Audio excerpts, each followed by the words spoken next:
What's up, guys? My name is Will Alexander, and with the Tahoe season on hold and a little bit of break between riding, I thought I'd give you guys the first look at the 2021-2022 Bataleon Whatever. It's been out for a while, so obviously if you guys have seen it before, cool. I'm just going to give you guys some of my thoughts because I've had this in my garage for a little bit now, had a chance to look it over.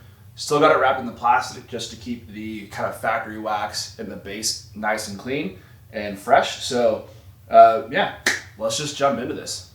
So first things first is I was actually kind of stoked on this because Batalion's been doing the Whatever for a while. They've been making them kind of wide. This year they finally made their 162 wide enough for me to ride. I was also pumped to see that they actually do a true twin the way that true twins are supposed to be, not this weird like twin between the bindings but then set back stance, which actually isn't twin.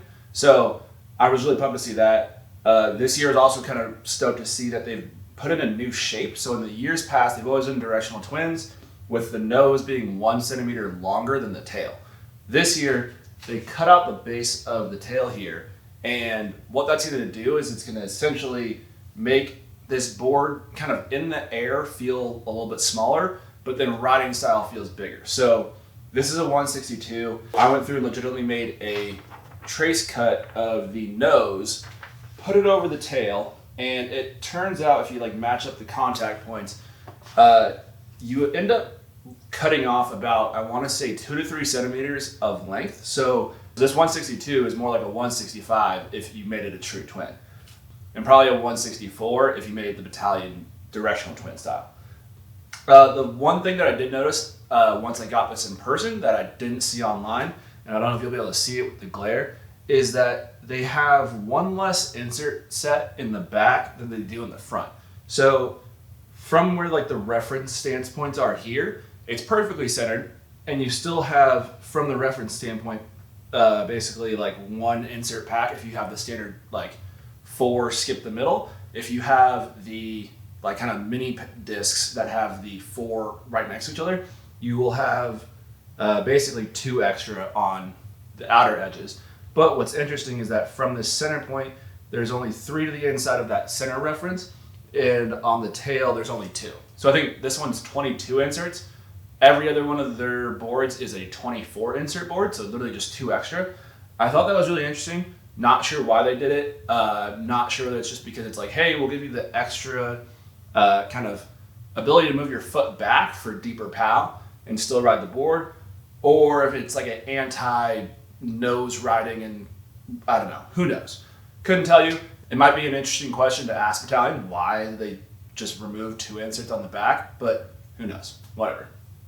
I've always been kind of interested in the Bataleon 3BT. For a while, I think, my memory could be wrong, is it was kind of expensive when it first came out, and for a while it was called a gimmick, and a lot of people bought into it because it seemed like a weird gimmick to have these extra beveled edges and all this stuff. But it's funny now because a lot of the snowboard industry is caught on, and a lot of people that were calling it gimmicks are now doing it.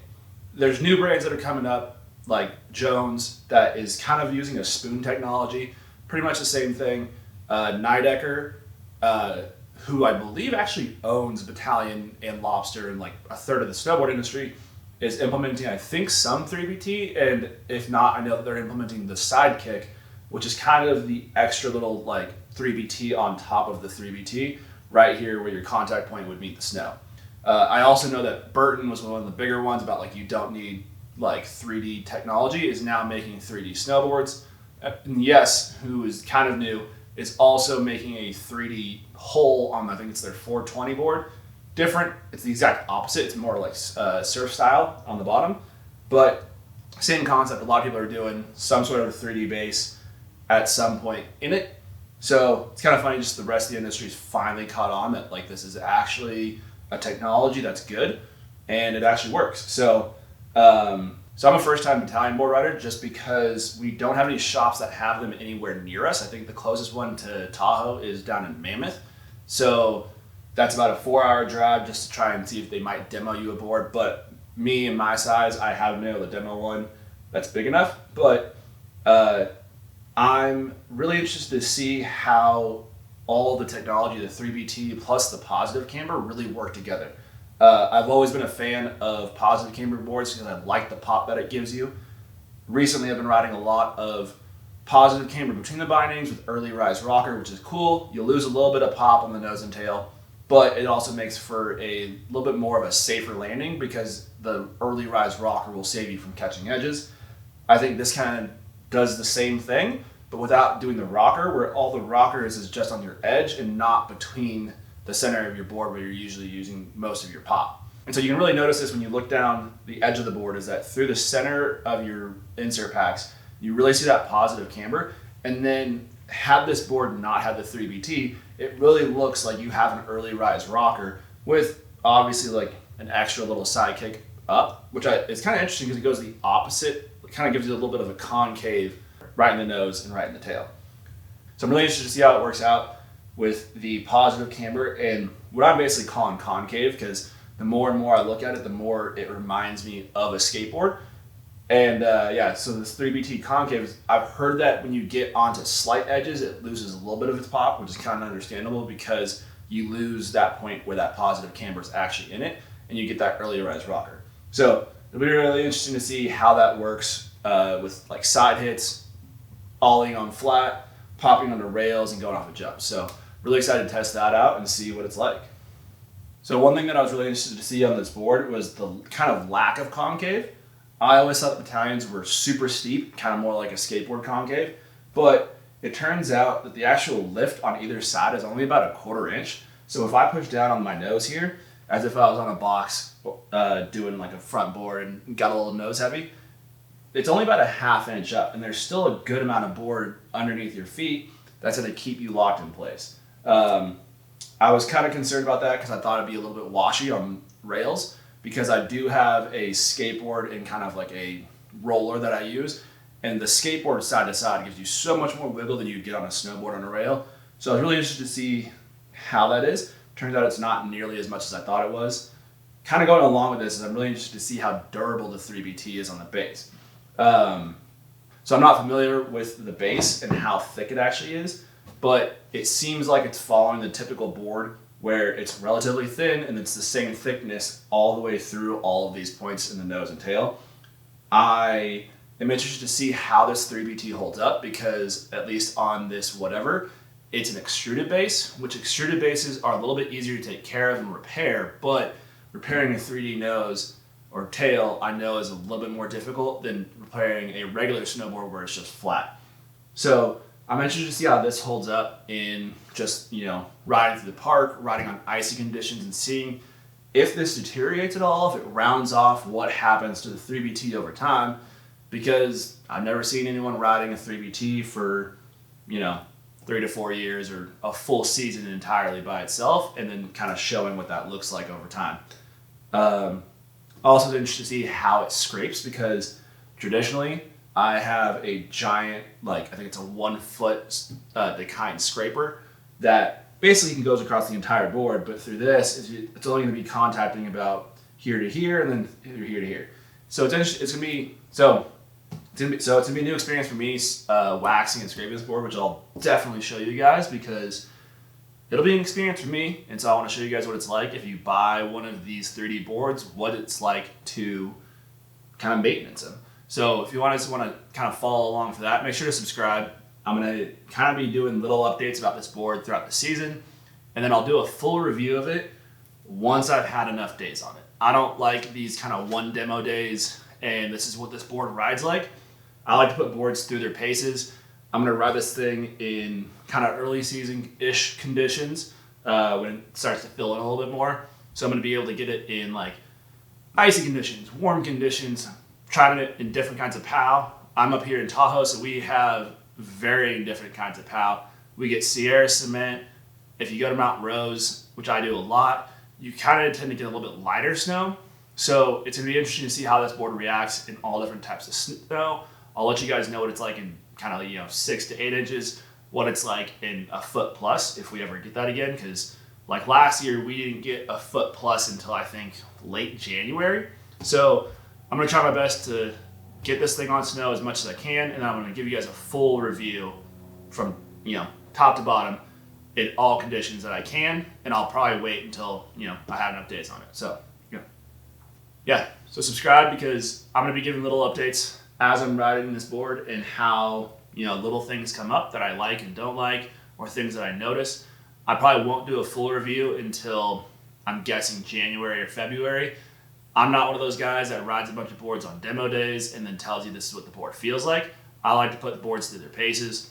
Last year, I rode the Spring Break POW Twin, and I wasn't able to get it into POW until January, and wasn't able to get it into good POW until, I think, the beginning of February. So I'm going to put this thing through the park, groomer runs, side hits, warm snow, cold snow, ice, all the different types of POW that we get up here in Tahoe, from the Sierra Cement to the light stuff that we get up over at Mount Rose. So putting the board through its paces, I'm really interested to see how this edge and the 3BT really reacts in different conditions. On those really mellow runs where it's not very steep and you kind of have to put on slight edge control, I'm really interested to see what this looks like. For me, for as tall as I am, I tend not to put boards up all the way on edge on those mellow conditions, just because for me, it's so far over that I tend to get into the actual radius of the board, which I really don't want to do on those kind of mellow cat tracks or, mellow parts of the runs where you're trying to get from point A to point B. Also, just really interested to see how the base works in POW. They've talked about how the front works as a plow in powder, but I'm really interested to see what happens with the base. In theory, I think if you're going straight, the kind of plow and like getting snow out from underneath would kind of sink your tail. The other thing that's interesting is that with this tail, when I did the whole trace lineup, is that the tail actually is cut in a little bit further than the nose is, which in theory I think would drop your tail a little bit more, which makes this kind of twin directional a little bit easier to ride in POW, riding it regular. I'm really interested to see though what happens in POW, because again, in theory, having the kind of concave on the tail gives you a little bit more surface area, where when a normal board starts to turn and it's completely flat, it's gonna kind of technically sink in if you don't have the speed. Where this board, when it has that little bit of an edge, you kind of have more surface area that's gonna like push the snow down and compact it here, which will kind of give you a little bit more lift, in theory. But I also wonder what happens like when you are going kind of straight and you want to give a slight edge, if the center of the board will be able to get down into it, or if the tail will be able to catch that edge and give you that little bit of a turn that you're looking for. The other thing about 3BT that I'm actually kind of looking forward to that I think could be helpful is, especially up here with Sierra Cement, is when you stop and POW, like kind of scoping something out, is you tend to sink down a little bit and there's always that little bit of lip of snow in front of you. With a regular snowboard, you kind of have to cut through that. I'm interested to see if with the 3BT, it kind of cuts, but it cuts up to get your nose up or your tail up out of the snow, making it easier to get out of those little, like, I wouldn't call them bomb holes, but those little stopping points that you've created for yourself in the snow. So the last thing I think to go over is the graphics on the board. They've got a flip-flop base, so I got the white base with the black lettering. They also have the black base with the white lettering, which they extra show here. They all have the blue bottom. They don't change color on that. The top is a gradient from red to black, and obviously blue bottom. As a graphic designer, little peeved is just that where the top graphic is and where the bottom graphic blue is in two completely different spots. Not really that big of a deal. Honestly, I like the bottom. It reminds me of a Pantone swatch book that you'd see online when they give you the individual colors. So kind of cool that way. So that's going to be it for me, guys. If you guys like the video, hit that thumbs up, or if you find it helpful, also hit that thumbs up. If you have any questions, comments, leave them down in the description. I'll try to answer them the best I can. I'm not a battalion rep, so I don't have all the answers, but I will put all of the stats for all of the different models of this whatever here now, so you guys can take a look at that. I don't have any affiliate links because I don't make money from YouTube, but if you guys do want to support the channel, check out the link in the description. It's got a link to the merch that I designed myself. It's represent.com/store/makeshift with no vowels. I design all this stuff myself, and all the proceeds from that go back into this channel so I can kind of keep making cool stuff. And also subscribe if you guys want to see more, because the season's just starting. Gonna be having riding footage, kind of getting the urge to go skate, so I might have some of that up there. Also check out some of the older videos from last year. And yeah, have a good one, guys. Peace.